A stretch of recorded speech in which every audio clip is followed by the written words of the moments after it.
What them a say, what them a say. I to the wall, them a talk. Them no bad like me, like me. Welcome to the Yummy Perspective, a Netwatchers TV and Radio exclusive presentation. This is Fairer Digital. In this episode, I have two pieces of updates for you. I have a name and a date to present to you today, my worthy viewers and subscribers. The name is Kamala Harris and the date is September 3rd, 2020.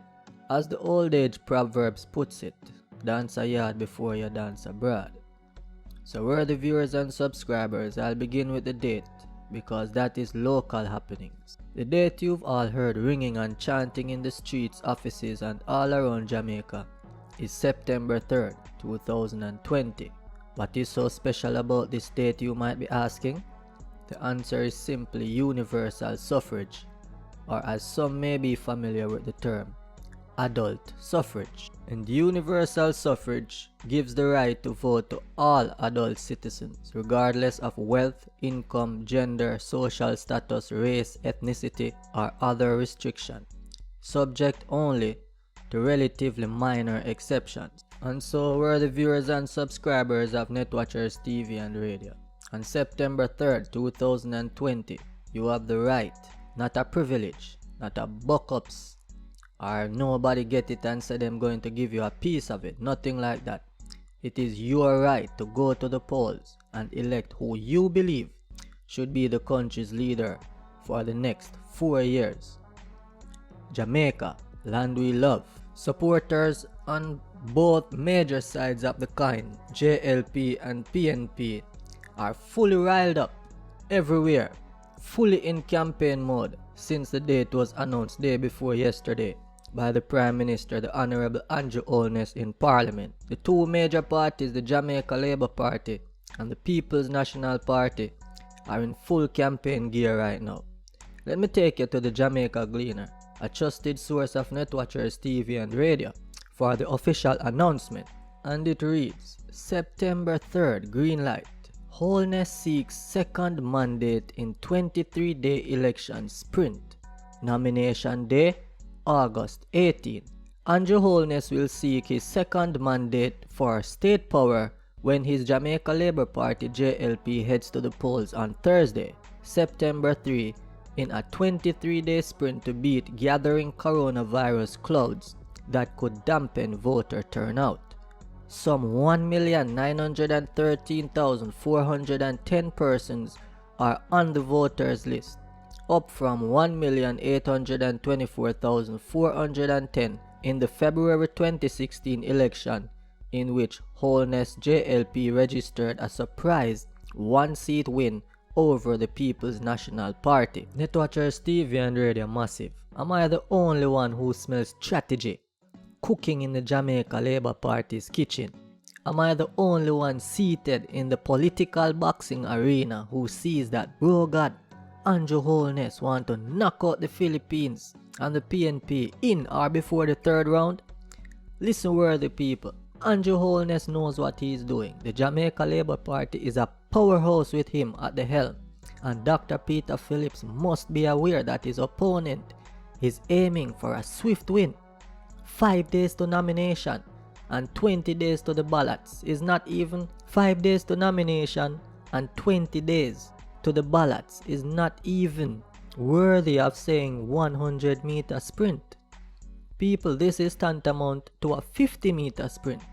It's the fastest out of the blocks who is most likely to win this race.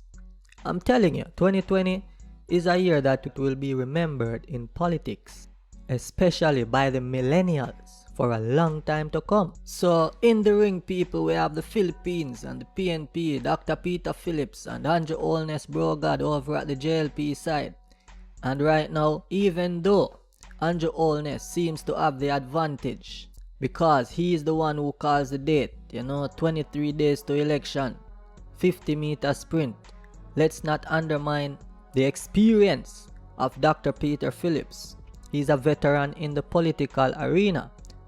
And let's see what the Gleaner has to say. Let's see what he had to say in the Gleaner about the election and his outlook on what will be the most prominent election in modern history.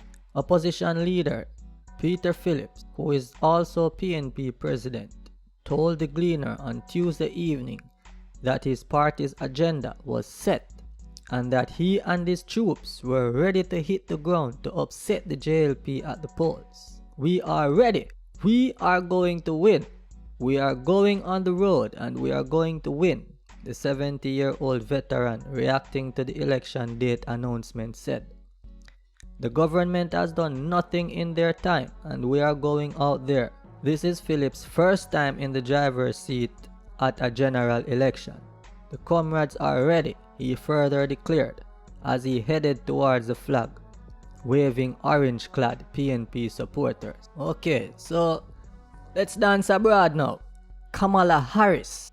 So Netwatchers TV and Radio, let's do some dancing abroad now. Remember, Netwatchers TV and Radio been telling you, say you're the affiliated to greatness. Been telling you, say you're the affiliated to greatness. But you never believe.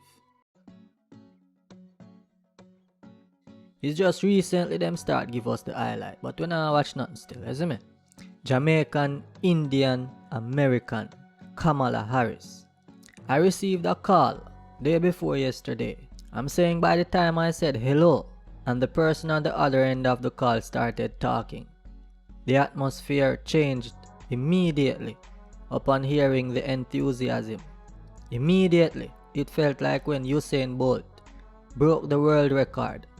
I knew something great had happened, but I had to wait about another 20 seconds to hear what it was. Joe Biden, former vice president to Barack Obama, had selected Kamala Harris as his official running mate in the United States presidential election.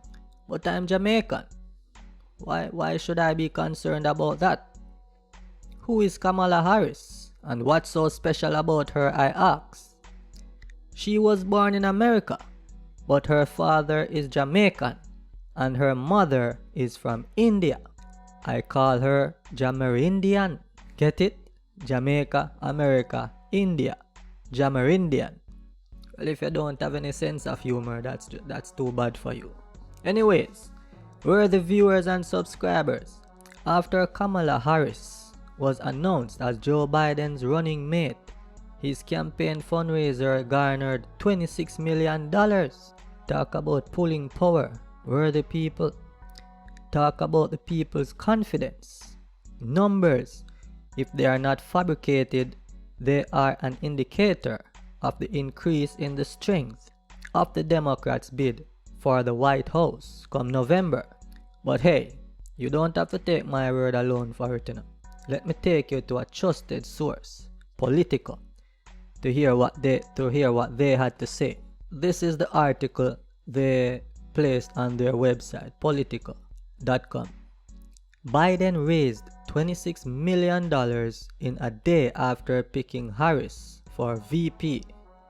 That's vice president if he is selected as president in the White House come November. It further stated, the hour after naming Harris his running mate was Biden's best 60 minutes of fundraising in the campaign. Netwatchers TV and Radio, let me repeat, it's right there on your screen. The hour after naming Harris his running mate was Biden's best 60 minutes of fundraising in the campaign. Joe Biden's campaign raised $26 million in the 24 hours after he selected Senator Kamala Harris as his running mate, an eye-popping total that shows the campaign's growing fundraising strength as the election draws nearer. Biden announced the fundraising during the ticket's first virtual grassroots fundraiser on Wednesday evening, immediately following Biden and Harris's first joint campaign event in Wilmington. Biden announced his selection Tuesday afternoon in a text message to supporters, which was immediately followed by his best hour of fundraising in the entire 2020 campaign.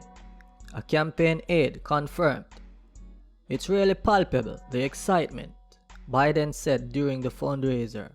according to the pool report. So, Netwatchers TV and Radio, this has been the Yummy Perspective, brought to you by Fairer Digital.